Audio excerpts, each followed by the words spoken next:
Abu Dhabi की jail में भारत की शहजादी को फांसी तो दे दी गई, लेकिन उसे दफनाया 20 दिन बाद गया। हालांकि शहजादी के परिवार वाले यानी बूढ़े माँ बाप और भाई उसके जनाजे में शामिल नहीं हो सके। 5 मार्च को अबू धाबी के उस कब्रिस्तान में शहजादी के साथ साथ एक और भारतीय नागरिक मोहम्मद रिनाश को भी दफनाया गया। नमस्कार, आप देख रहे हैं जनतंत्र टीवी और मैं हूँ आपके साथ सद्दाम करीम। दरअसल शहजादी के सजाए मौत देने के 13 दिन बाद 2 और भारतीयों को गोली मारकर मौत की सजा दी गई थी। वे दोनों केरल के रहने वाले थे। ये कहानी दिल दहला देने वाली है। ये हिंदुस्तान की शहजादी का कब्र का नंबर है। 5 मार्च गुरुवार को अबू धाबी में ठीक 12:30 बजे शहजादी को इसी कब्रिस्तान में दफना दिया गया। शहजादी की ठीक बराबर में एक दूसरी कब्र है।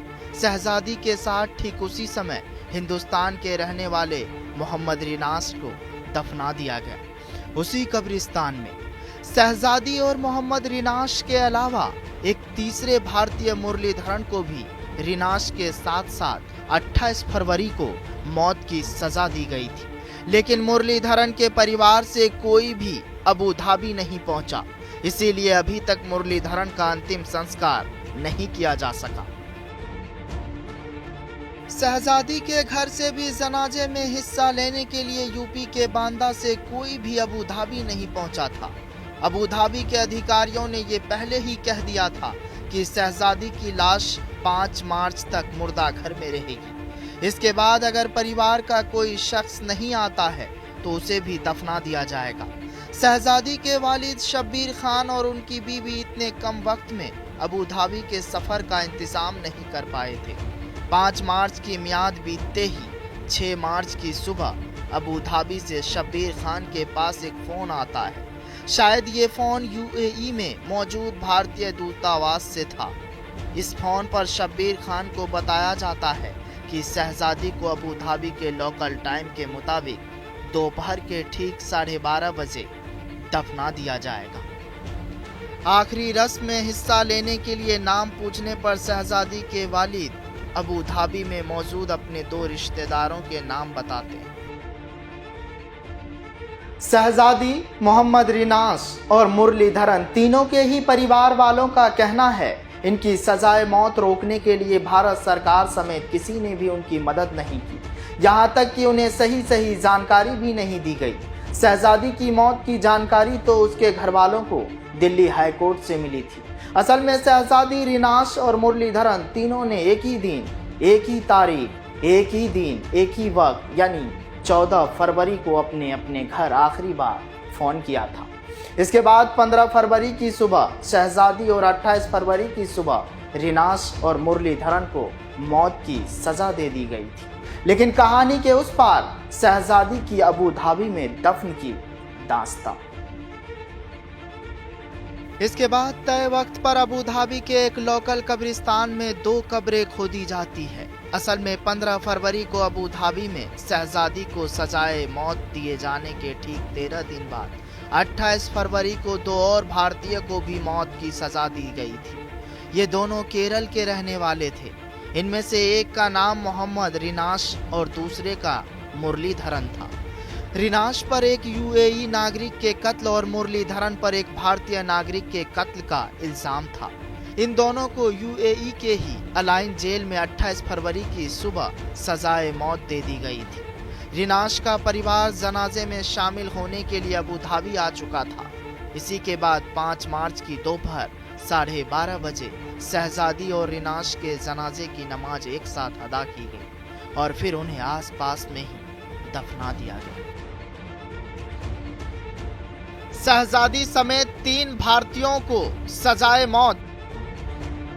शहजादी को अबू धाबी में दफनाया। केरल के रिनाश को भी दफनाया। 13 दिन में 3 भारतीयों को दी गई मौत। मुरलीधरन की लाश अब भी मुर्दा घर में। तीनों को गोली मारकर दी गई मौत की सजा। शहजादी को अबू धाबी के अलबातवा जेल में 15 फरवरी की सुबह ठीक 5:30 बजे फायरिंग स्क्वाड ने दिल पर गोली मारकर सजाए मौत दी थी। फायरिंग स्क्वाड में कुल 5 लोग थे। शहजादी को एक खास किस्म का कपड़ा पहनाकर एक बॉल से बांध दिया गया था। उसके दोनों हाथ पीछे की तरफ बंधे थे। दिल के ठीक ऊपर एक कपड़े का टुकड़ा लगाया गया था ताकि गोली चलाने वाले के लिए दिल का निशाना लेकर गोली चलाना आसान हो। ठीक शहजादी की तरह ही 13 दिन बाद 28 फरवरी की सुबह अल आइन जेल में रिनाश और मुरलीधरन को भी फायरिंग स्क्वाड ने इसी तरह दिल पर गोली मारकर मौत की सजा दी थी। यूएई के कानून के तहत जिन्हें सजाए मौत दी जाती है, उनकी लाश उनके देश वापस नहीं भेजी जाती, बल्कि वही उनके धर्मों के हिसाब से उनका अंतिम संस्कार कर दिया जाता है या फिर दफना दिया जाता है। हाईकोर्ट में दिए गए भारत सरकार के बयान के मुताबिक इन सब के बाद 28 फरवरी 2025 को यूएई में मौजूद भारतीय दूतावास को यूएई की सरकार ने पहली बार ये जानकारी दी कि 15 फरवरी 2025 को शहजादी को सजाए मौत दे दी गई है।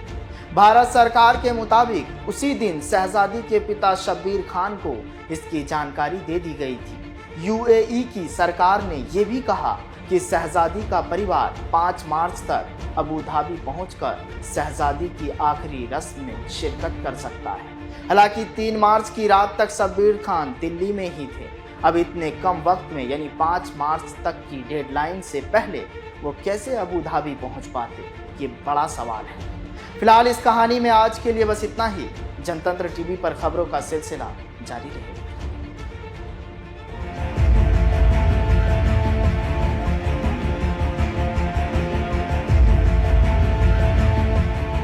यूपी के बांदा से जिशान अख्तर के साथ ब्यूरो रिपोर्ट, जनतंत्र टीवी।